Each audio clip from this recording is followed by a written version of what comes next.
Good morning. Welcome to today's English class. So in the last class, we were discussing about the activities of this unit, isn't it? നമ്മൾ കഴിഞ്ഞ ക്ലാസ്സിൽ ഇതിലെ പ്രധാനപ്പെട്ട ടെൻസുകളെ കുറിച്ചാണ് discuss ചെയ്തിരുന്നത്. Simple present tense ആണ് നമ്മൾ കഴിഞ്ഞ ക്ലാസ്സിൽ ഡിസ്കസ് ചെയ്തത്. ഹെബിച്വൽ ആക്ഷനും യൂണിവേഴ്സൽ ട്രൂത്തുകളും വന്നു കഴിഞ്ഞാൽ സിമ്പിൾ പ്രസന്റ് ടെൻസ് ആണ് ഉപയോഗിക്കുക എന്നുള്ള ഒരു ആക്ടിവിറ്റിയാണ് നമ്മൾ ചെയ്തത്. നിങ്ങൾക്ക് മനസ്സിലായിട്ടുണ്ടാവുമെന്ന് വിചാരിക്കുന്നു. നമുക്കിനി അടുത്ത ആക്ടിവിറ്റിയിലേക്ക് പോവാം. ഇവിടെ പാസേജ് നമ്പർ 2 രണ്ടാമതായിട്ടൊരു പാസേജ് തന്നിട്ടുണ്ട്. നമുക്കത് നോക്കാം. Here is a lady who talks about some of her habits. ഇവിടെയും ഹാബിറ്റുകളെ കുറിച്ചാണ് സംസാരിക്കുന്നത്, ആ ലേഡിയുടെ ശീലങ്ങളെ കുറിച്ച്. അപ്പൊ നമുക്കതൊന്ന് വായിക്കാം. I never wear churidar. I always use makeup when I go out. I wear a hat when it is cold. I wear gloves only when I wash dishes. I usually wear glasses while driving and while watching television. I don't wear jeans while very often. എന്തൊക്കെയാണ് ആ സ്ത്രീയുടെ ശീലങ്ങളെ കുറിച്ച് പറഞ്ഞിട്ടുള്ളത്? അവര് ഒരിക്കലും ചുരിദാർ ഇടാറില്ല, അവരെപ്പോഴും makeup ചെയ്യാറുണ്ട്, പുറത്തേക്ക് പോകുമ്പോഴൊക്കെ മേക്കപ്പ് ചെയ്യാറുണ്ട്, അവരൊരു ഹാറ്റ് തണവാകുമ്പോൾ ഹാറ്റ് ഉപയോഗിക്കാറുണ്ട്. അത്തരത്തിൽ ആ ഒരു ലേഡിയുടെ ശീലങ്ങളെ കുറിച്ചിട്ടാണ് ആ പാസേജ് പറഞ്ഞിട്ടുള്ളത്. അപ്പൊ നമ്മൾ കഴിഞ്ഞ ക്ലാസ്സിൽ പറഞ്ഞു, ഒരാളുടെ ഹെബിച്വൽ ആക്ഷൻസ്, അവരിപ്പോഴും തുടർന്നുകൊണ്ടിരിക്കുന്ന ഒരു ശീലത്തിനെ കുറിച്ചാണ് പറയുന്നതെങ്കിൽ അത് സിമ്പിൾ പ്രസന്റ് ടെൻസിലാണ് ഉപയോഗിക്കുക എന്ന് നമ്മൾ പറഞ്ഞിരുന്നു. ഇവിടെ നോക്കൂ, ഇവിടെ നമുക്ക് ആക്ഷൻ വേർഡിന്റെ വെർബുകളുടെ അടിയിൽ നിങ്ങൾക്ക് വരയ്ക്കാമോ? I never wear churidar. ആ സെന്റൻസിൽ എവിടെയാണ് വെർബ്? ധരിക്കുക, വെയർ അല്ലെ, WEAR. അതിന്റെ അടിയിൽ വരച്ചോളൂ. അത് ഏത് ടെൻസിലാണ്? വെയർ എന്ന് പറയുന്നത് പ്രസന്റ് ടെൻസ് ആണ്. വോർ എന്നുള്ളതാണ് പാസ്റ്റ് അല്ലെ. അപ്പൊ ആ സെന്റൻസ് ഹാബിറ്റ് ആയതുകൊണ്ട് തന്നെ പ്രസന്റ് ടെൻസിലാണ് പറഞ്ഞിട്ടുള്ളത്. I always use makeup when I go out. ഞാൻ എപ്പോഴും, ഞാൻ പതിവായി, അതും ഒരു ശീലത്തെ കുറിക്കുന്നു, ഹാബിറ്റിനെ കാണിക്കുന്നു അല്ലെ. Makeup when I go out, പുറത്തേക്ക് പോകുമ്പോൾ. ആ സെന്റൻസിൽ എവിടെയാണ് വെർബ് ഉള്ളത്? ഗോ, പുറത്തേക്ക് പോവുക, അതാണ് വെർബ് അല്ലെ. അതും പ്രസന്റ് ടെൻസിലാണ് യൂസ് ചെയ്തിട്ടുള്ളത്. ഐ ആണ് സബ്ജക്ട്, അതുകൊണ്ടാണ് ഗോ ഉപയോഗിച്ചത്. അവിടെ ഷീ ആയിരുന്നെങ്കിലോ ഗോസ് ആണ് ഉപയോഗിക്കുക. സബ്ജക്ട് വെർബ് എഗ്രിമെന്റ് ഓർമ്മയുണ്ടല്ലോ അല്ലെ. ശരി. I wear a hat when it is cold. ഇനി എല്ലാം വേറെ തന്നെയാണ്, അവര് ഓരോന്നും ചെയ്യുന്നതാണ്. പിന്നെ ഒരു when I wash dishes. Wash എന്ന് പറയുന്ന വെർബാണ്. അപ്പൊ വേറിന്റെ അടിയിൽ ഗോ, വാഷ്, ഇത്രയും സിമ്പിൾ പ്രസന്റ് ടെൻസിലുള്ള വാക്കുകളാണ് ആ പാസേജ് നമുക്ക് കിട്ടിയത്. അടുത്ത ആക്ടിവിറ്റി നോക്കൂ. Find out the verbs in the simple present, list them. നമ്മളിപ്പോൾ വായിച്ച ഈ പാരഗ്രാഫിൽ സിമ്പിൾ പ്രസന്റ് ടെൻസിലുള്ള വെർബുകളെ ലിസ്റ്റ് ചെയ്യാനാണ് പറഞ്ഞിട്ടുള്ളത്. അപ്പൊ നമ്മൾ അടിയിൽ വരച്ച വാക്കുകളിലെ ഏതൊക്കെയാണ്? Wear, go, wash. ഇനി യൂസ് എന്ന് പറഞ്ഞ ഒരു വെർബും കൂടി ഉണ്ട്, ഐ യൂസ് എന്ന് പറയുന്നത്. അപ്പൊ I use, I always use makeup. Use എന്ന് പറയുന്നത് വെർബ് തന്നെയാണ്. അപ്പൊ 4 വെർബുകളാണ് നമുക്ക് ഈ പാസേജിൽ നിന്നും കിട്ടിയത്. അത് 4 നിങ്ങളിവിടെ ലിസ്റ്റ് ഔട്ട് ചെയ്യുക. ഈ 4 സിമ്പിൾ പ്രസന്റ് ടെൻസിലുള്ളതാണ്. ഒരു പുതിയ കാര്യം കൂടി നിങ്ങളെ അവിടെ പഠിപ്പിക്കുന്നു, ആഡ് വെർബ് ഓഫ് ഫ്രീക്വൻസി. എന്താണ് ആഡ് വെർബ് എന്ന് പറഞ്ഞാൽ? നമ്മൾ 5ാം ക്ലാസ്സിൽ വളരെ വിശദമായിട്ട് പഠിച്ചതാണ് ആഡ് വെർബ് എന്താണെന്ന്. പാർട്സ് ഓഫ് സ്പീച്ച് ഒക്കെ ഓർമ്മയുണ്ടല്ലോ അല്ലെ. എന്താണ് ആഡ് വെർബ്? വെർബിന്റെ കൂട്ടുകാരനാണെന്ന് ടീച്ചർ എപ്പോഴും പറയാറുണ്ട് അല്ലേ. വെർബിനെ വിശേഷിപ്പിക്കലാണ് ആഡ് വെർബിന്റെ പണി. ആഡ് വെർബ് എന്നുള്ള പേരിൽ തന്നെ ഒരു വെർബ് ഉണ്ട്. അപ്പൊ തന്നെ നമുക്കറിയാം വെർബിന്റെ കൂട്ടുകാരനാണെന്നും വെർബിനെ വിശേഷിപ്പിക്കലാണ് അവന്റെ പണി എന്നുള്ളത്. അപ്പൊ ആഡ് വെർബ് എന്ന് പറഞ്ഞാൽ എന്താ? വെർബിനെ വിശേഷിപ്പിക്കുന്ന വാക്കുകളാണ് ആഡ് വെർബുകൾ. ഇവിടെ നമ്മളെ പരിചയപ്പെടുത്തുന്നത് ആഡ് വെർബ് ഓഫ് ഫ്രീക്വൻസി എന്നുള്ളതാണ്. ആഡ് വെർബ് ഓഫ് ഫ്രീക്വൻസി നമ്മൾ പ്രധാനമായിട്ട് ഉപയോഗിക്കുന്നത് ഒരു ഹാബിറ്റിനെ സൂചിപ്പിക്കാൻ വേണ്ടിയാണ്. ആഡ് വെർബ് ഓഫ് ഫ്രീക്വൻസി മനസ്സിലാക്കാൻ സഹായിക്കുന്ന കുറച്ച് വാക്കുകളുണ്ട്. അതാണ് ഓൾവേസ്, നെവർ, യൂഷ്വലി. ഞാൻ എപ്പോഴും ഇങ്ങനെ ചെയ്യാറുണ്ട്. അപ്പൊ എപ്പോഴും എന്നുള്ള വാക്ക് എന്താണ്? അതൊരു ആഡ് വെർബാണ്. ഒപ്പം അതൊരു ഹാബിറ്റിനെ കൂടി നമ്മളെ കാണിക്കുന്നു. അപ്പൊ അത്തരത്തിൽ ആഡ് വെർബായും ഒപ്പം ഒരാളുടെ ഹാബിറ്റിനെയും കാണിക്കുന്ന ഇത്തരത്തിലുള്ള വാക്കുകളെ ആഡ് വെർബ് ഓഫ് ഫ്രീക്വൻസി എന്നുള്ള ഗണത്തിലാണ് പെടുത്താറുള്ളത്. അതുപോലെ ഐ നെവർ, ഞാൻ ഒരിക്കലും ചെയ്യാറില്ല, ഈ ഒരു കാര്യം ഞാൻ എനിക്ക് അങ്ങനെ ഒരു ശീലമേ ഇല്ല എന്ന് പറയുന്നു അല്ലെ. യൂഷ്വലി, ഞാൻ പതിവായി ഇങ്ങനെയാണ് ചെയ്യാറുള്ളത് അല്ലെ. അപ്പോ പതിവായി ഐ യൂഷ്വലി ഡു. ഡു എന്നുള്ളത് വെർബ്. അപ്പൊ യൂഷ്വലി പതിവായി ചെയ്യുന്നു, വെർബിനെ വിശേഷിപ്പിക്കുകയാണ്. എങ്ങനെ ചെയ്യുന്നു? പതിവായി ചെയ്യുന്നു. അപ്പൊ ആഡ് വെർബിന്റെ ജോലി മാത്രമല്ല, ഒരാളുടെ ശീലത്തിനെ കൂടി നമുക്ക് പറഞ്ഞു മനസ്സിലാക്കി തരുന്ന ഇത്തരത്തിലുള്ള വാക്കുകളെ നമ്മൾ ആഡ് വെർബ് ഓഫ് ഫ്രീക്വൻസി എന്നാണ് പറയുന്നത്. ഇത് നിങ്ങളൊന്ന് മനസ്സിലാക്കി വെക്കുക, ഹയർ ക്ലാസ്സസിൽ നിങ്ങൾക്ക് ആവശ്യമുണ്ടാവും. അപ്പോൾ ടീച്ചർ പറഞ്ഞത് മനസ്സിലായി എന്ന് വിചാരിക്കുന്നു. അവിടെ ഒരു ഡീറ്റെയിൽ ആയിട്ട് അവിടെ ഒരു ബോക്സ് ഉണ്ട്, അതൊന്നും കൂടി വായിച്ചാൽ നിങ്ങൾക്ക് കൃത്യമായിട്ടുള്ളൊരു ധാരണ കിട്ടും. ഇനി നമുക്ക് വീണ്ടും പാസേജ് നമ്പർ 1 വായിക്കാം. അതായത് നമ്മൾ കഴിഞ്ഞ ക്ലാസ്സിൽ വായിച്ച പാസേജ് നമ്പർ 1. എന്നിട്ട് നമ്മളോട് പറയുന്നു, you have red the daily routine of the neighbour. ഒരാളുടെ ഡെയിലി റുട്ടീനുകളാണ് നമ്മൾ കഴിഞ്ഞ ക്ലാസ്സിലെ പാസേജിൽ നമ്മൾ പറഞ്ഞത് അല്ലേ. അയാൾ കാലത്ത് 6 മണിക്ക് എഴുന്നേൽക്കുന്നു, അല്ലെങ്കിൽ ന്യൂസ് ഏജന്റിന്റെ അടുത്ത് പോകുന്നു, കോഫി കുടിക്കുന്നു അല്ലേ. ഒരാളുടെ പതിവായി ചെയ്യുന്ന ശീലങ്ങളെയാണ് നമ്മൾ കഴിഞ്ഞ ക്ലാസ്സിൽ പറഞ്ഞത്. ഇനി now can you say what he did yesterday. ആ സെയിം പാസേജിനെ അയാൾ പതിവായി ചെയ്യുന്നത് പോലെ എന്നുള്ളത് മാറ്റി അയാൾ ഇന്നലെ ആ കാര്യങ്ങൾ ചെയ്തു എന്നുള്ള രീതിയിൽ മാറ്റി എഴുതാമോ എന്നാണ് ചോദ്യം. അപ്പൊ ഇന്നലെ നമ്മൾ ആ കാര്യം ചെയ്താൽ അത് ഏത് ടെൻസിലേക്ക് മാറും? ആ പാസ്റ്റ് ടെൻസിലേക്ക് മാറും. കഴിഞ്ഞു പോയ കാര്യങ്ങളെ നമ്മൾ പാസ്റ്റ് ടെൻസിലാണ് ഉപയോഗിക്കാറുള്ളത് അല്ലെ. പാസ്റ്റ് ടെൻസിനെ തിരിച്ചറിയാനൊക്കെ നമ്മൾ കഴിഞ്ഞ ക്ലാസ്സുകളൊക്കെ പഠിച്ചിട്ടുള്ളതാണ് അല്ലെ. പാസ്റ്റ് ടെൻസിൽ നമ്മൾ എങ്ങനെയാണ് വാക്കുകൾ? ഗോ എന്ന വാക്കിന്റെ പാസ്റ്റ് എന്താ? വെന്റ് അല്ലെ. Sleep, slept, search, searched. അങ്ങനെ നമ്മൾ ഒരു വാക്കിന് ഒരു വെർബിനെ പാസ്റ്റ് ടെൻസ് ആയും പ്രസന്റ് ടെൻസ് ആയും നമുക്ക് ഉപയോഗിക്കാൻ സാധിക്കാറുണ്ട്. അപ്പൊ ആ പാരഗ്രാഫിനെ മൊത്തമായി പാസ്റ്റ് ആക്കാമോ എന്നാണ് ചോദ്യം. 2 സെന്റൻസ് അവിടെ തന്നിരിക്കുന്നു. ഹി ഗെറ്റ്സ് അപ്പ് എന്നുള്ളത് എന്തായി മാറി? ഗെറ്റ്സ് എന്നുള്ളതിനെ ആ വെർബിനെ മാത്രം പാസ്റ്റ് ആക്കിയാൽ ആ സെന്റൻസ് മൊത്തമായി പാസ്റ്റ് ആയിട്ട് മാറും. അപ്പൊ ഗെറ്റ്സ് എന്നുള്ള വെർബിന്റെ പാസ്റ്റ്, ഗെറ്റിന്റെ പാസ്റ്റ് ഗോട്ട് എന്നുള്ളതാണ്. അപ്പൊ അതവിടെ വെച്ചപ്പോൾ ആ സെന്റൻസ് പാസ്റ്റിലായി മാറും. ഒരു സെന്റൻസും കൂടി തന്നിരിക്കുന്നു. ദെൻ ഹി ഗോസ് എന്നാണ് നമ്മുടെ കഴിഞ്ഞ പാസേജുകൾ. പാസേജ് നമ്പർ 1 എന്ന് വേണമെങ്കിൽ മറിച്ച് നോക്കിക്കോളൂ. ദെൻ ഹി ഗോസ്, ഗോ എന്നുള്ള വെർബിന്റെ പാസ്റ്റ് വെന്റ് ആണ്. പിന്നെ എസും ഇയസും ഒക്കെ ചേർക്കുന്നത് സിമ്പിൾ പ്രസന്റ് ടെൻസിൽ മാത്രമാണെന്ന് പറഞ്ഞത് ഓർമ്മയുണ്ടല്ലോ അല്ലെ. പാസ്റ്റ് ടെൻസിൽ അങ്ങനെ എസ് ചേർക്കുന്ന രൂപങ്ങളൊന്നുമില്ല. നമ്മൾ ജനറലി പാസ്റ്റ് ആക്കാണ് ചെയ്യുന്നത്. Went to the news agents and buys എന്നുള്ളതിനെ ബൈ എന്നുള്ള സിമ്പിൾ പ്രസന്റ് ടെൻസ് ഉള്ള വെർബിനെ നമ്മൾ പാസ്റ്റ് ആക്കിയപ്പോൾ ബോട്ട് ദ മോർണിംഗ് പേപ്പർ. അപ്പോൾ ഇത്തരത്തിൽ ഒരു സെന്റൻസ് എടുത്തിട്ട് അതിലെ വെർബുകളെ കണ്ടുപിടിച്ച് ആ വെർബിനെ പാസ്റ്റ് ആക്കിയാൽ നമുക്ക് ആ സെന്റൻസ് മൊത്തം പാസ്റ്റ് ആയിട്ട് കിട്ടും. നമുക്ക് ആ പാസേജ് ഒന്നുകൂടി എടുക്കൂ, നമുക്ക് നോക്കാം. ഇനി then he goes to the cafe.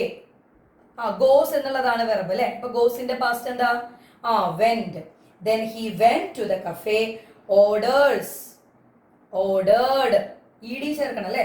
ordered a cup of black coffee and readന്റെ പാസ്റ്റ് ആണ് റെഡ്, പക്ഷെ സ്പെല്ലിംഗ് ഒന്ന് തന്നെയാണ്. READ എന്ന് തന്നെയാണ് എഴുതുക, പക്ഷെ വായിക്കുന്നത് റെഡ് എന്നാണ്. നിങ്ങൾക്ക് അറിയാവുന്ന കാര്യമാണ്. read the paper. After that he goes again. went ആണ് ഗോയിന്റെ പാസ്റ്റ് രൂപം. for a walk around the park and then returned home എന്നായിട്ട് മാറും. അപ്പോൾ ഒരു സെന്റൻസ് കഴിഞ്ഞു പോയ കാര്യങ്ങളെ സൂചിപ്പിക്കാൻ പാസ്റ്റ് ടെൻസ് ഉപയോഗിക്കുന്നു. ഇപ്പോൾ നടക്കുന്ന കാര്യങ്ങൾ ഉപയോഗിക്കാൻ പ്രസന്റ് ടെൻസ് ഉപയോഗിക്കുന്നു. ഹെബിച്വൽ ആക്ഷൻസും യൂണിവേഴ്സൽ ട്രൂത്തുകളും നമ്മൾ സിമ്പിൾ പ്രസന്റ് ടെൻസിലാണ് ഉപയോഗിക്കാറ്. ഒരു സെന്റൻസിലെ വെർബിനെ മാറ്റിയിട്ടാണ് നമ്മൾ ആ സെന്റൻസ് മൊത്തം ഒരു പ്രത്യേക ടെൻസിലേക്ക് മാറ്റി എഴുതുക. എന്ന് ഇത്രയും കാര്യങ്ങളാണ് നമ്മൾ ഈ ആക്ടിവിറ്റികളിലൂടെ പഠിച്ചത്. മനസ്സിലായോ? ശരി. ഇനി നമുക്ക് വീണ്ടും അതിന്റെ തൊട്ട് താഴെ ആക്ടിവിറ്റി നമ്പർ 7 നമുക്ക് നോക്കാം. Now read the first paragraph of the story the wooden cup again. Here are few sentences. താഴെ കുറച്ച് സെന്റൻസുകൾ തന്നിരിക്കുന്നു. Robertino loved his grandfather very much. അവിടെ ലൗഡിന്റെ അടിയിൽ വരച്ചിരിക്കുന്നത് കണ്ടു, കാരണം അതാണ് ആ സെന്റൻസിലെ വെർബ്. ആ വെർബിനെ നോക്കൂ, ഏതാണ് ആ ടെൻസ്? ED ചേർന്ന് വരുന്നതാണ് അല്ലെ. അപ്പൊ ആ സെന്റൻസ് പാസ്റ്റ് ടെൻസിലുള്ളതാണ്. They spend, SPENT എന്ന് പറഞ്ഞാൽ അത് പാസ്റ്റ് ആണ്. SPEND എന്ന് പറഞ്ഞാൽ അത് പ്രസന്റ് ടെൻസിലുള്ള സ്പെൻഡ് ആണ്. രണ്ടിനെയും സ്പെൻഡ് തന്നെയാണ് വായിക്കുക. T എന്നാണ് സ്പെല്ലിംഗ് എങ്കിൽ പാസ്റ്റ് ആണ്, D എന്നാണ് സ്പെല്ലിംഗ് എങ്കിൽ പ്രസന്റ് ആണ്. അതൊന്നും മനസ്സിലാക്കി വെക്കണം കേട്ടോ. റോബർട്ടിനോ ലൗഡ് അഗെയിൻ, അപ്പൊ അതും പാസ്റ്റ് ടെൻസിലുള്ള 3 സെന്റൻസുകൾ തന്നിരിക്കുന്നു. The sentences refer to some habits that they had in the past. The simple past form is used here. അപ്പൊ നമ്മൾ കഴിഞ്ഞ ക്ലാസ്സിൽ നമ്മൾ പറഞ്ഞു, ഹാബിറ്റ് ആയിട്ട് കഴിഞ്ഞ കാലത്തിൽ, അതായത് ഇപ്പോൾ നമുക്ക് ശീലമായിട്ട് നമ്മൾ ചെയ്യുന്ന കാര്യങ്ങളെ നമ്മൾ സിമ്പിൾ പ്രസന്റ് ടെൻസിലാണ് ഉപയോഗിക്കുക എന്ന് നമ്മൾ പറഞ്ഞു.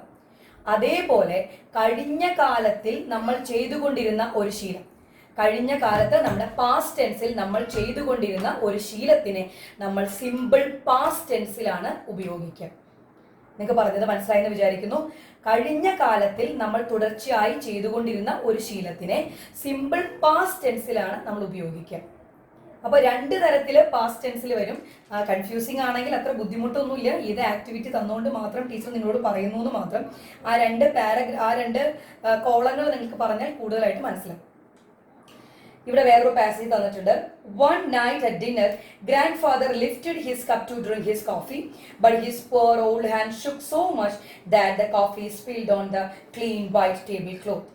Look at the words underlined. Do they suggest past habits?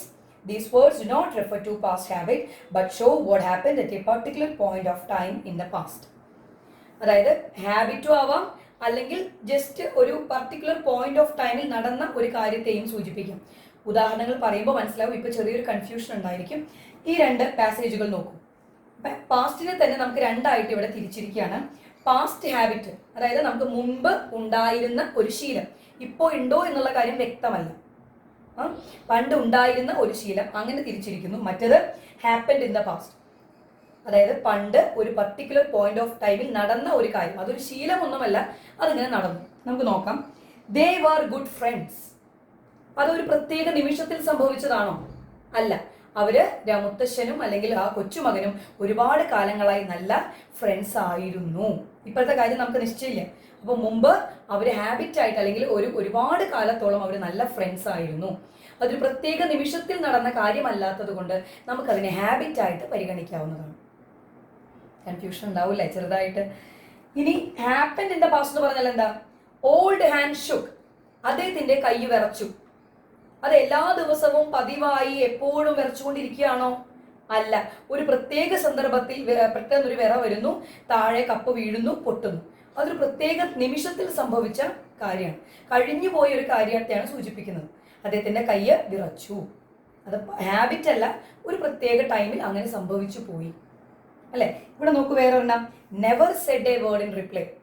ഒരിക്കൽ പോലും അദ്ദേഹം മറുപടിയായി ഒരു വാക്ക് പറഞ്ഞിട്ടില്ല. നെവർ എന്നുള്ള വാക്ക് കേൾക്കുമ്പോൾ തന്നെ അതൊരു ആഡ്വർബ് ഓഫ് ഫ്രീക്വൻസി ആണ്. അത് ഹാബിറ്റിനെയാണ് സൂചിപ്പിക്കുന്നത്. നമ്മൾ മുമ്പേ പറഞ്ഞതാണ്. ഒരിക്കലും അമ്മ എങ്ങനെയൊക്കെ വഴക്ക് പറഞ്ഞാലും ഒരു ശീലമാണ് നമ്മുടെ മുത്തശ്ശന്റെ തിരിച്ച് അങ്ങോട്ടൊന്നും പറയാറില്ല എന്നുള്ളത്. അപ്പൊ അത് ഒരു പാസ്റ്റ് ഹാബിറ്റാണ്. ഇവിടെ നോക്കൂ, പിക്ക് ദ പീസസ്. അത് നിലത്ത് വീണ് പൊട്ടിയപ്പോ കുട്ടി അത് പെറുക്കിയെടുത്തു. അത് ഒരുപാട് കാലങ്ങളായിട്ട് കുട്ടി പെറുക്കിക്കൊണ്ടിരിക്കുകയാണോ? അല്ല. ഒരു പർട്ടിക്കുലർ പോയിന്റ് ഓഫ് ടൈമിൽ അത് പൊട്ടി ആ കുട്ടി അത് പെറുക്കിയെടുത്തു എന്ന് പറയുന്നു. ഇനി നോക്കൂ, they spend much time together. അവർ ഒരുപാട് സമയം ചെലവഴിക്കാറുണ്ട്. ഒരു പ്രത്യേക ഒരു നിമിഷത്തിൽ മാത്രമാണോ അവർ സമയം ചെലവഴിച്ചത്? അല്ല. അവർ ഒരുപാട് കാലങ്ങളായിട്ട് ഒരുപാട് സമയം ഒരുമിച്ച് ചെലവഴിക്കുന്നവരാണ് അവർ. അപ്പോൾ അത് നമുക്ക് എന്ത് ഗണത്തിൽപ്പെടുത്താം? ഹാബിറ്റിന്റെ ഗണത്തിൽപ്പെടുത്താം. Child went over to the fireplace. Went പാസ്റ്റിലാണ് അല്ലെ? കുട്ടി ആ ഫയർ പ്ലേസിന്റെ അടുത്തേക്ക് നടന്നുപോയി. അത് കാലങ്ങളായിട്ട് കുട്ടി നടന്നുകൊണ്ടിരിക്കുകയാണോ ഫയർ പ്ലേസിന്റെ അടുത്തേക്ക്? അല്ല. ഒരു പർട്ടിക്കുലർ പോയിന്റ് ഓഫ് ടൈമിൽ ഒരു പ്രത്യേക സമയത്ത് കുട്ടി അങ്ങോട്ടേക്ക് പോകേണ്ട ആവശ്യം വന്നു, ആ കുട്ടി പോയി. അപ്പോൾ രണ്ട് തരത്തിൽ നമ്മൾ ആ പാസ്റ്റിനെ പറഞ്ഞിരിക്കുന്നു. ഒന്ന് പണ്ട് നിലനിന്നിരുന്ന ഒരു ശീലത്തെ സൂചിപ്പിക്കുന്നു. അതേപോലെ പണ്ടൊരു പർട്ടിക്കുലർ പോയിന്റ് ഓഫ് ടൈമിൽ നടന്ന ഒരു പാസ്റ്റ്. മനസ്സിലായിട്ടുണ്ടാവും എന്ന് വിചാരിക്കുന്നു. അത്ര വലിയ കാര്യമില്ല. നിങ്ങൾ ആഡ്വർബ് ഓഫ് ഫ്രീക്വൻസി എന്താണെന്ന് മാത്രം മനസ്സിലാക്കുക, ഹാബിറ്റുകൾ എന്താണെന്ന് മനസ്സിലാക്കുക. അത്ര മാത്രം ഈ ആക്ടിവിറ്റി കൊണ്ട് ഉദ്ദേശിക്കുന്നുള്ളൂ. അപ്പൊ നമുക്ക് അടുത്ത ആക്ടിവിറ്റിയിലേക്ക് പോയാലോ? Regular verb and irregular verb. Look at the words lifted and shook. What do you notice about them? How they are formed? Read the poem Somebody's Mother and the story The Wooden Cup once again and pick out the verbs in the past. Classify them as regular verbs or irregular verbs. Regular വെർബുകളും irregular വെർബുകളും നമ്മൾ 6ാം ക്ലാസ്സിൽ പരിചയപ്പെട്ടതാണ്. എന്നാലും ഒരിക്കൽ കൂടി teacher നിങ്ങളെ ഓർമ്മപ്പെടുത്തുകയാണ് എന്താണ് റെഗുലർ വെർബുകൾ, എന്താണ് ഇറഗുലർ വെർബുകൾ എന്ന്. റെഗുലർ വെർബുകളും ഇറഗുലർ വെർബുകളും പാസ്റ്റ് ഫോമിൽ ആക്കാൻ വേണ്ടിയാണ് നമ്മൾ ഉപയോഗിക്കുന്നത്. ഇപ്പോൾ ഇവിടെ നോക്കൂ, ഈ എക്സാമ്പിൾ കാണുമ്പോൾ നിങ്ങൾക്ക് മനസ്സിലായിട്ടുണ്ടായിരിക്കും. റെഗുലർ വെർബുകൾ എന്ന് പറഞ്ഞാൽ മെയിൻ വെർബ്, റൂട്ട് വെർബ്, അതായത് പ്രസന്റ് ടെൻസിലുള്ള വെർബിന്റെ കൂടെ ഇഡി ചേർത്ത് ഉണ്ടാക്കുന്ന പാസ്റ്റ് രൂപത്തിലുള്ള ആക്ഷൻ വേർഡുകളാണ് റെഗുലർ വെർബുകൾ. അവർ വളരെ റെഗുലറാണ്. ഒരു ഇഡി മാത്രം ചേർന്നുകൊണ്ട് അവർ പാസ്റ്റ് ആയിട്ട് മാറും. കണ്ടു? അപ്പൊ റെഗുലർ വെർബുകൾ എന്ന് പറഞ്ഞാൽ പ്രസന്റ് ടെൻസിന്റെ രൂപത്തിലുള്ള ആ വെർബിന്റെ കൂടെ ഒരു ഇഡി മാത്രം ചേർന്നുകൊണ്ട് പാസ്റ്റ് രൂപത്തിലേക്ക് മാറുന്നു. അങ്ങനെ മാറുന്ന മര്യാദക്കാരായിട്ടുള്ള ഇത്തരത്തിലുള്ള ആക്ഷൻ വേർഡുകളെ റെഗുലർ വെർബുകൾ എന്നാണ് പറയുന്നത്. മനസ്സിലായോ? ലുക്ക്, ലുക്ക്ഡ്, ഈ വാക്കുകളൊക്കെ നിങ്ങൾ കേട്ടിട്ടുള്ളതാണ്. നമ്മുടെ ടെക്സ്റ്റ് ബുക്കിലൊക്കെ നിങ്ങൾ ഒരുപാട് പറഞ്ഞിട്ടുള്ളതാണ് അല്ലെ. Jump, jumped.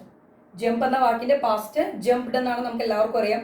ഇ ചേർന്നിട്ടാണ് അത് പാസ്റ്റ് ആയിട്ട് മാറുന്നത്. അപ്പൊ ഇത് റെഗുലർ വെർബിന് എക്സാമ്പിൾ ആണ്.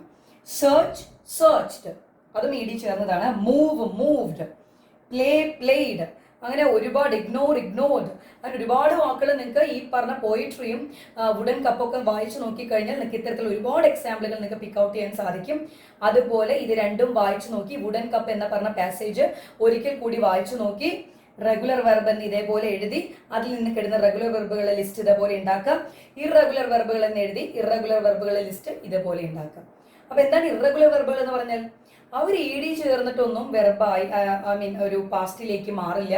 അവർക്ക് ഇഷ്ടമുള്ള രീതിയിലേക്കാണ് പാസ്റ്റ് ആയിട്ട് മാറുക അല്ലെ. നോക്കൂ, റൺ, റാൻ. എന്തെങ്കിലും ബന്ധമുണ്ടോ? ഇല്ല. ചേർന്ന് റണ്ണഡ് എന്നുകൊണ്ടൊരു വാക്കൊക്കെ ഉണ്ടോ ഇംഗ്ലീഷിൽ? ഇല്ല. റണ്ണിന്റെ പാസ്റ്റ് റാൻ ആണ്. അപ്പൊ അതൊരു ഇറഗുലർ വെർബിന് എക്സാമ്പിൾ ആണ്. Sleep, slept. See, saw, go, went. Eat, ate. Drink, drank. അല്ലെ.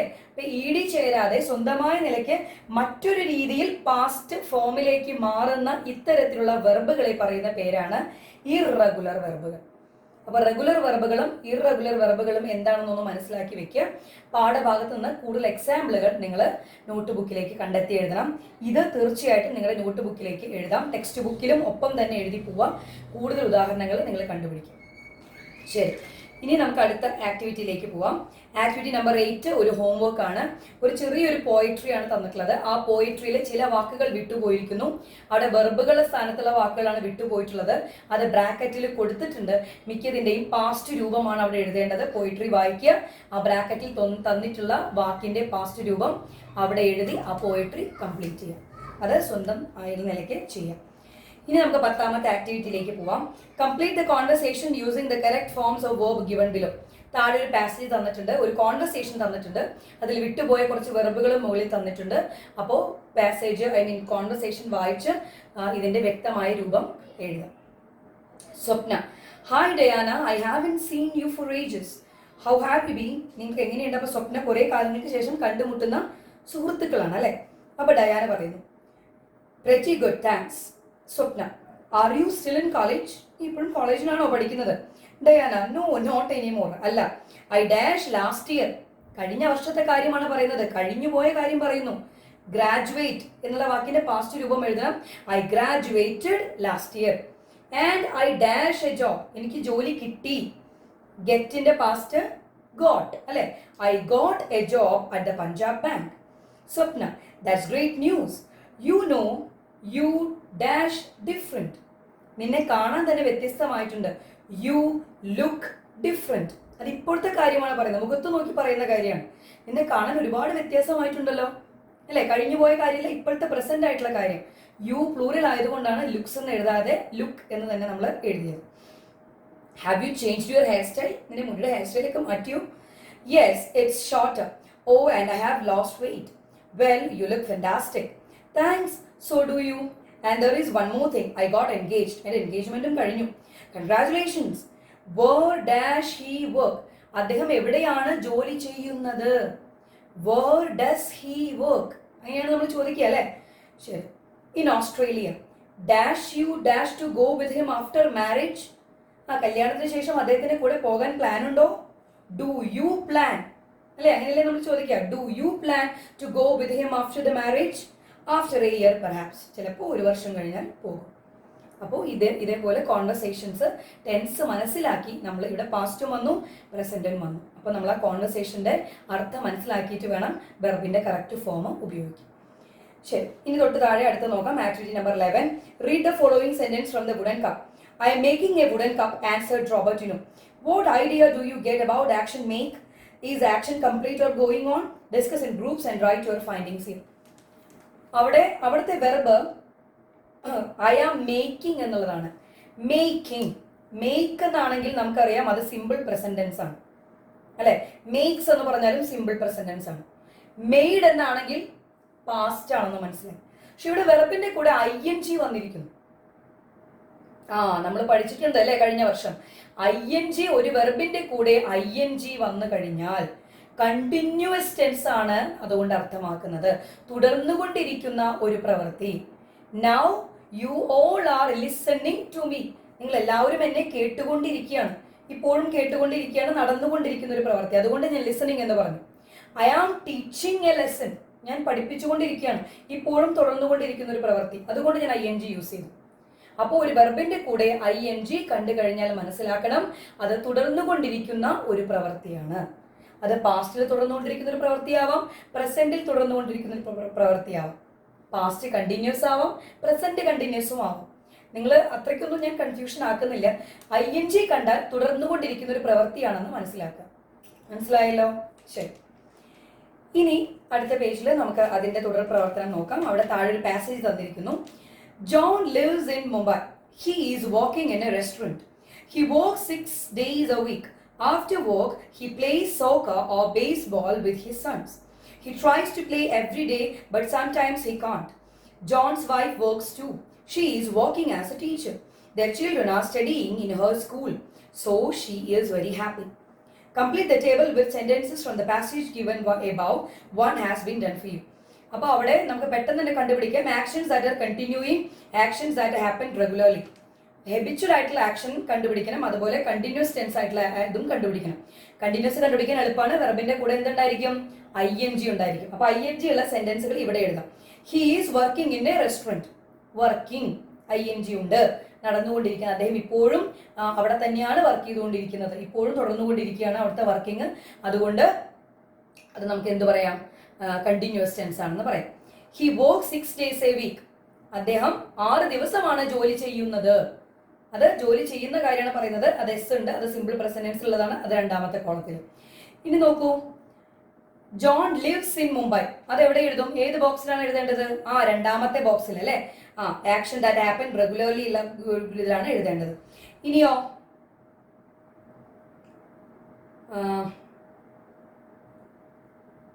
After work he place soccer or baseball with his sons.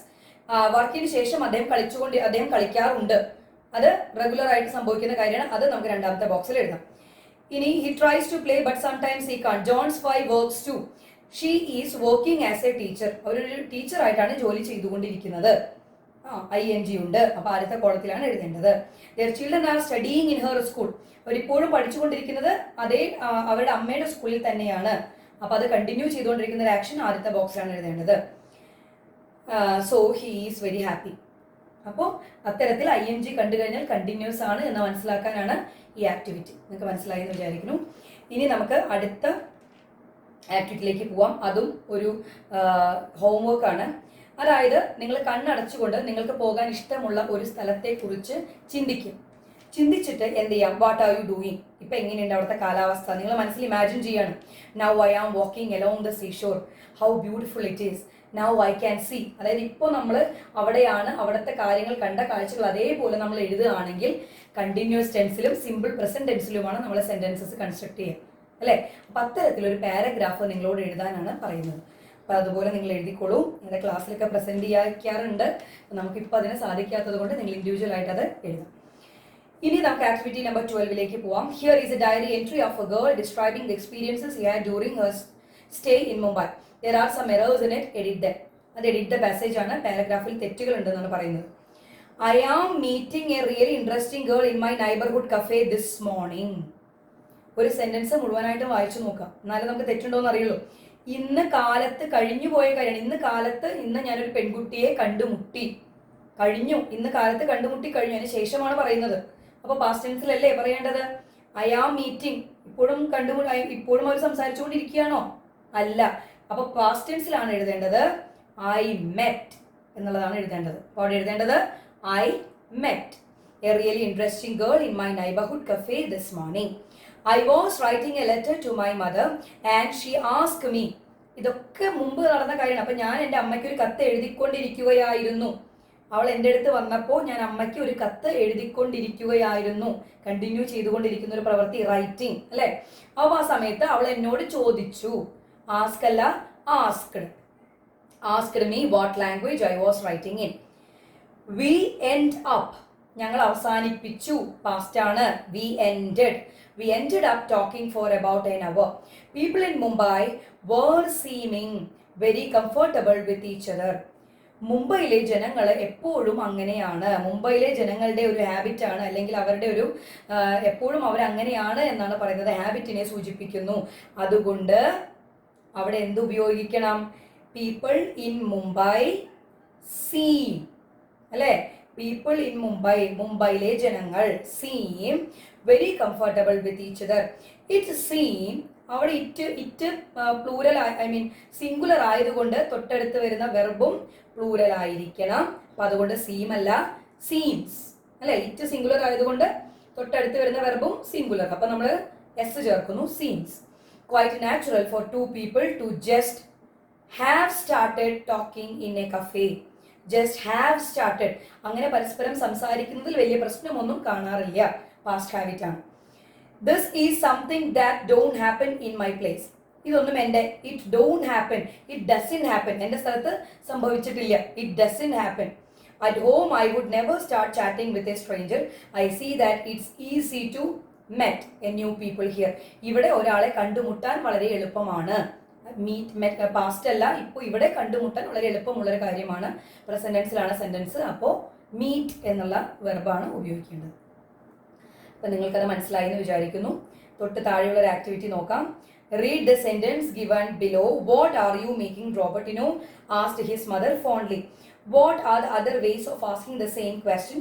Discuss and write. അപ്പോൾ നമ്മൾ സെന്റൻസുകളുടെ ടൈപ്പുകളൊക്കെ പഠിച്ചിട്ടുണ്ട്. നമ്മൾ ഒബ്ലീഗ് ആയിട്ട് വളരെ പൊളൈറ്റ് സെന്റൻസസ് നമ്മൾ പഠിച്ചിട്ടുണ്ട്, അല്ലേ? അപ്പോൾ അത്തരത്തിലുള്ള സെന്റൻസുകൾ ഉണ്ടാക്കാനാണ് നിങ്ങളോട് ആവശ്യപ്പെടുന്നത്. താഴെ ഒരു കോൺവെർസേഷൻ തന്നിരിക്കുന്നു. Robertino, could you please tell me a story grand പാ? അതൊരു പൊളൈറ്റ് സെന്റൻസസ് ആണ്, അല്ലേ? എനിക്ക് ദയവായി ഒരു കഥ പറഞ്ഞു തരുമോ? I should be interested to know what story you would like. Robertino, can you tell me why angels live in heaven? Grandpa, have you got any idea about what angels do for us? I'm afraid I don't know anything about it. If you like, I could tell you a story about it. Thank you very much, Grandpa. അപ്പോൾ ഇതിലെ സെന്റൻസുകൾ ഏതൊക്കെ തരത്തിലുള്ളതാണെന്ന് താഴത്തെ ബോക്സിൽ എടുത്തെഴുതണം. ഒരു information ചോദിക്കുന്നത് ഏതാണെന്ന് അവിടെ തന്നിട്ടുണ്ട്. I should be interested to know what story you would like to hear. അപ്പോൾ എനിക്കറിയാൻ ആഗ്രഹമുണ്ട് ഏത് തരത്തിലുള്ള കഥയാണ് നിങ്ങൾക്ക് കേൾക്കേണ്ടത് എന്ന് എന്നോട് പറയൂ. ഒരു ഇൻഫോർമേഷൻ അറിയാൻ ആഗ്രഹമുണ്ട്, എന്നാലേ അതിനനുസരിച്ച് ഗ്രാൻഡ്പാക്ക് കഥ പറയാൻ പറ്റുള്ളൂ. അപ്പോൾ അതൊരു ആസ്കിങ് ഇൻഫോർമേഷൻ ആണ്. ആ കുട്ടിയുടെ ആഗ്രഹം ചോദിച്ചു മനസ്സിലാക്കുകയാണ്. അപ്പോൾ അതിന് ഉദാഹരണം അവിടെ ഓൾറെഡി തന്നിട്ടുണ്ട്. മേക്കിംഗ് എ റിക്വസ്റ്റ്, ഒരു അപേക്ഷ. ഇതിലേതാണ്? Could you please tell me a story. Please കണ്ടാൽ തന്നെ നമുക്കറിയാം അതൊരു റിക്വസ്റ്റ് ആണ്, അല്ലേ? അപ്പോൾ അത് നിങ്ങൾക്ക് അവിടെ എടുത്തെഴുതാം. Could you please tell me a story grandpa, അതൊരു റിക്വസ്റ്റ് ആണ്. ഓഫറിങ് എ ഹെൽപ്പ്, ഒരു സഹായം. സഹായം എവിടെയാണ്?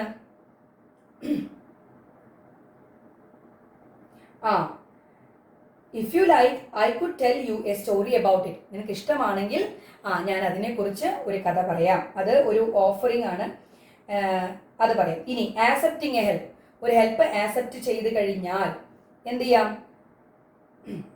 Thank you very much grandpa.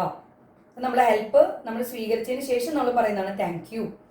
ഇനി saying you do not know, നിങ്ങൾക്ക് ഒരു കാര്യം അറിയില്ല എന്ന് പറയുന്നത് ഏത് സെന്റൻസ് ആണ്? I am afraid I don't know anything about it. ആ സെന്റൻസ് വായിക്കുമ്പോഴേ നമുക്കറിയാം ഇത് അത്ര ഇമ്പോർട്ടൻ്റ് ആയിട്ടുള്ള ഗ്രാമർ അല്ല. അതുകൊണ്ടാണ് ടീച്ചർ കുറച്ച് വേഗത്തിൽ പറഞ്ഞത്. ആ regular verb, irregular verb, add verb of frequency, അതൊക്കെ ഒന്ന് മനസ്സിലാക്കുക. അതേമാതിരി പാസ്റ്റ് ടെൻസ് ഉള്ള വെർബുകൾ, പ്രസന്റ് ടെൻസിലുള്ളത്, കണ്ടിന്യൂസ്, അത്തരത്തിലുള്ള ചില കാര്യങ്ങൾ മാത്രം മനസ്സിലാക്കുക. അത് മനസ്സിലാക്കി തരാൻ സഹായിക്കുന്ന ആക്ടിവിറ്റികളാണ് ഇത്. അതുകൊണ്ടാണ് കുറച്ച് സ്പീഡിൽ ടീച്ചർ പോകുന്നത്. മനസ്സിലായിട്ടുണ്ടാവുമെന്ന് വിചാരിക്കുന്നു. ഇനി ലാസ്റ്റത്തെ ആക്ടിവിറ്റിയിലേക്ക് നമുക്ക് പോവാം. Here are a few situations how can you ask for information. ഇത് 5ാം ക്ലാസ്സിലും 6ാം ക്ലാസ്സിലും നമ്മൾ ചെയ്തിട്ടുണ്ട്. 5ാം ക്ലാസ്സിൽ ഒരുപാട് നമ്മളിത് ചെയ്തിട്ടുണ്ട്. പൊളൈറ്റ് സെന്റൻസസ് ഉണ്ടാക്കാനായിട്ട്, അല്ലേ? പൊളൈറ്റ് സെന്റൻസസ് ഉണ്ടാക്കാനായിട്ട് നമുക്ക് അതിന്റെ മുമ്പിൽ ചേർക്കാൻ കുറച്ച് ഫ്രേസസ് നമ്മൾ കാണാപ്പാഠം പഠിച്ചിട്ടുണ്ട്, അല്ലെ? Can you help me, may I help you എന്നൊക്കെ പറഞ്ഞിട്ടില്ലേ? അപ്പോൾ സിറ്റുവേഷൻ തന്നിരിക്കുന്നു, അതിനനുസരിച്ച് താഴെയുള്ള സെന്റൻസുകൾ പൂർത്തിയാക്കാനാണ് പറഞ്ഞിട്ടുള്ളത്. അപ്പോൾ നിങ്ങളൊരു കാര്യം ചെയ്യൂ, അവിടെ സിറ്റുവേഷൻസ് വായിക്കുക, അതിനുശേഷം താഴെയുള്ളത് മുമ്പ് നമ്മൾ പഠിച്ചതുപോലെ ഒരു എന്താ പറയുക, ഒരു പൊളൈറ്റ് സെന്റൻസസ് ഉണ്ടാക്കാനായിട്ട് ശ്രമിക്കുക. അപ്പോൾ നമ്മുടെ ഈ യൂണിറ്റിലെ എല്ലാ ആക്ടിവിറ്റികളും കഴിഞ്ഞു. അടുത്ത ക്ലാസ്സിൽ നമുക്ക് അടുത്ത യൂണിറ്റ് തുടങ്ങാം. ഇന്ന് നമ്മൾ ഡിസ്കസ് ചെയ്ത ഗ്രാമർ എല്ലാം നിങ്ങൾക്ക് മനസ്സിലായെന്ന് വിചാരിക്കുന്നു. So we can meet in the next class. Thank U.